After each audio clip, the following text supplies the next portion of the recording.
Hello everyone, welcome to the course Radar Engineering. I am Manjunath G, Assistant Professor working in the Department of E&C, BITM, Ballari. In this course, we have previously covered several topics. Start from the basic fundamentals of the radar systems, radar range equation, applications of the radar, classification of the radars, Doppler principles, and so on and so forth. Today, in this lecture, my topic of interest is on delay line cancellers, which is a part of the Module 3. The title of the module is MTI and Pulsed Doppler Radar. The contents of the today's topic covers the following subheadings. The concept of delay line canceller actually starts with the basic fundamental function called sweep-to-sweep subtraction. We'll have basic understandings of the delay line cancellers in MTI radar. Also, we have a block diagram description of a single delay line canceller. Then after, we will touch upon analysis of the single delay line canceller by deriving the frequency response of the single delay line canceller. If time permits, we can also discuss the limitations of the MTI radar. The concept of MTI radar is already covered in the previous lecture. I treat the audience are well aware of the basic operations of the MTI radar, but still it is necessary to highlight some of the important aspects of MTI radar in order to touch the concept delay line canceller. At this junction, please start raising the questions relating how delay line canceller is helpful in measuring the performance of the MTI radar. You can see there in the block diagram of the MTI radar, the output of the MTI is given to the delay line canceller. We all know that what is MTI? It is abbreviated as moving target indicator. It enables us to separate the moving targets even in the presence of large clutter echoes. MTI will only identify the moving targets and it will reject all the echo signals corresponds to the clutter. Before directly moving on to the concept of DLC, let us first understand what is the meaning of sweep-to-sweep subtraction. You can see there are two figures A and B at the top of the figure. They represent the output of the MTI in the form of a bipolar video because they have both positive and negative amplitudes. They are recorded from the successive sweeps of an MTI radar. The fixed clutter echoes in the given figure remain same from the sweep to sweep. The output of the MTI radar is normally referred as a bipolar video since the signal has both positive and negative values. And one question that arises by looking into this particular topic, what is sweep and what is the meaning of the residue? The sweep is nothing but it is a time duration between the two transmitted pulses. Normally your MTI radar transmits a series of pulses. The time duration between the two transmitted pulses is known as a sweep, and we are going to take during that period what is the amount of information transmitted as a sweep related information. If one sweep is subtracted from the previous sweep, the fixed clutter echoes will cancel out and will not be detected or displayed on the particular display. It may be A-scope display or it may be PPI based upon the interpretation. On the other hand, the moving targets change in amplitude from sweep to sweep because of the Doppler effect. Because of the Doppler effect, there will be a phase change, there will be a frequency change due to the relative motion between the moving target and the radar. If one sweep is subtracted from the other, the result will be uncancelled residue that you can see in figure C. The position where the amplitudes are not relatively varying, where we get some remaining residue. What is the meaning of residue? It is the amount remains after when something else has been removed. So this is a very important function which is a part of the single delay line canceller. The subtraction of the echoes from two successive sweeps is normally accomplished in something called as delay line canceller. Whenever you see there is an uncancelled residue, that corresponds to the presence of the moving targets, and all the echo signals related to the clutter are going to cancel out. That is the beauty of sweep to sweep subtraction. Single delay line canceller. It is shortly called by SDLC. What is this? Basically, it's a part of the MTI radar, as we have seen before in the block diagram,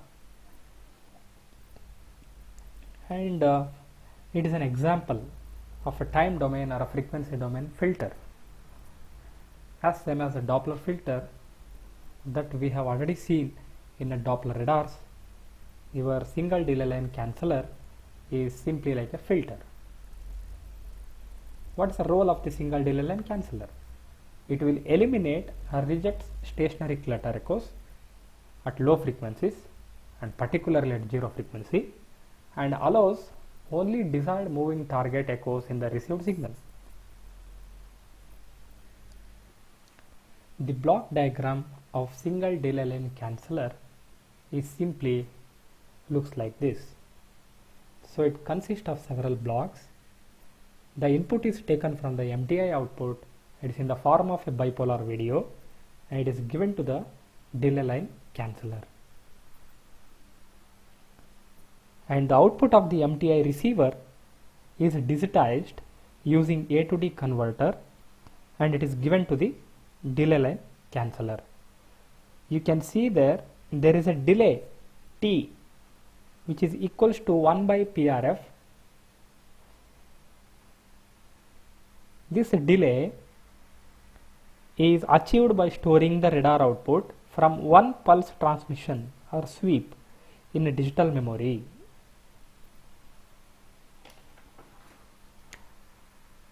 And the output obtained after the subtraction is usually a bipolar video which is still digital. The absolute value of the bipolar video is taken, which is unipolar digital video. The unipolar digital video is then converted into an analog signal by D2A converter. Why one has to convert bipolar to unipolar? The unipolar video is very much required if an analog display is used, and that requires only positive signal. That's why we are converting bipolar to unipolar from the rectification process. So only we take absolute values. We are not going to take positive and negative values.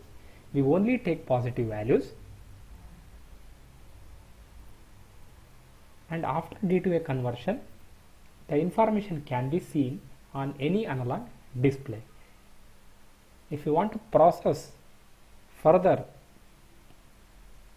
for any data processing digitally, we can directly take the output of the absolute value, and you can process that, and you can use that output for automatic detection and further data processing. We are using delay of 1 by PRF to store the previous sweep information. But why the name delay line canceller? The name delay line canceller was originally applied when the analog delay lines were used in the earlier MTI radars. Even though the analog delay lines have been replaced by digital memory, the name delay line canceller is still being used to describe the operation of the moving target detection. We will only understand the behavior of the delay line canceller by deriving the frequency response of the SDLC. What is the response of the single delay line canceller for different frequencies? That we need to understand.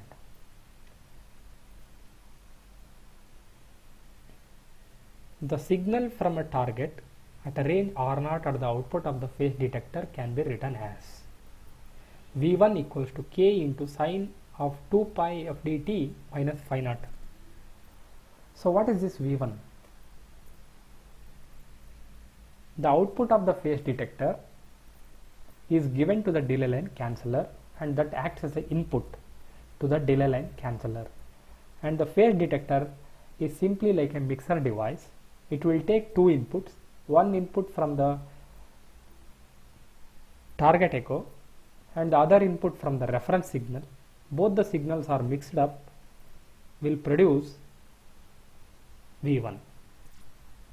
K is the amplitude and sine 2 pi f dt minus phi naught, where phi naught is a constant phase which is achieved after heterodyning process at the receiver, which is given by 4 pi R0 by lambda, and R0 is the range at a time t equals to 0. The meaning here is when the target is not moving at initial position, the range is recorded, and that is given by R0. And lambda is the transmitted wavelength, and k is some amplitude of the signal, and fd is the Doppler frequency shift.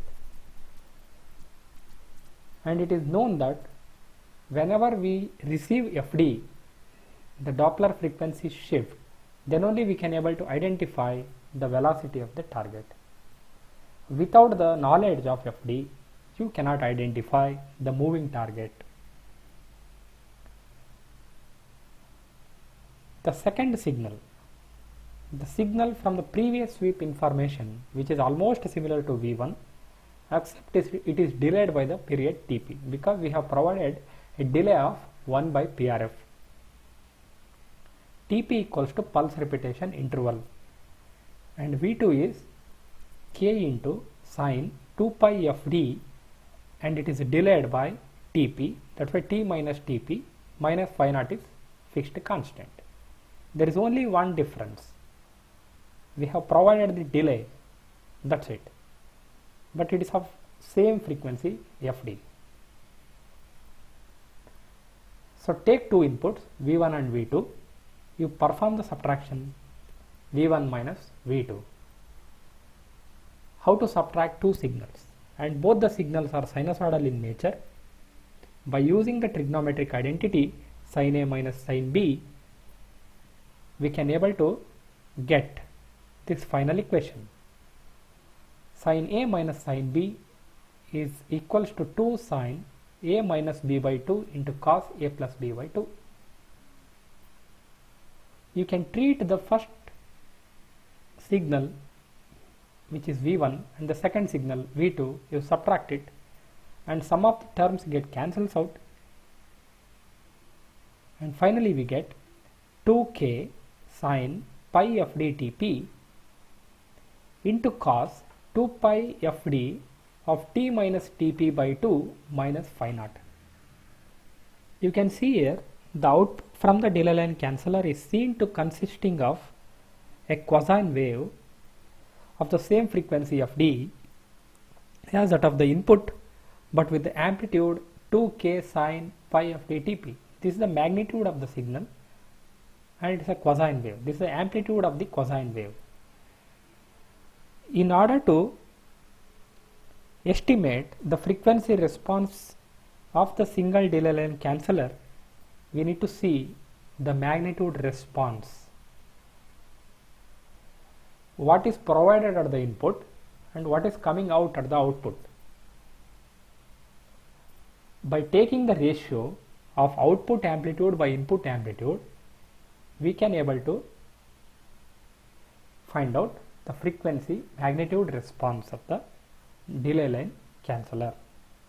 The output amplitude is taken from the previous signal V, which is given by 2k sine pi f dTp, and the input amplitude is fixed constant, which is k. If you take a ratio, kk get cancels out, we get 2 sine pi f dTp. This is the frequency response function of the single delay line canceller. If I take a magnitude of this function, it's simply 2 sine pi f dTp, as same as this. And graphically, if you plot this function for different frequencies, where frequency start from 0, okay, fp, 2fp, 3fp, and so on, what is the response? This function gives 0 value at fd equals to 0, at fd equals to fp, 2fp, 3fp, up to nfp and its harmonics. But as far the definition is concerned, this delay line canceller has to give 0 response only at fd equals to 0. Unfortunately, it is also giving 0 response at other Doppler frequencies as well, at fp, 2fp, 3fp, up to nfp. So this is a serious limitation of the MTI radar.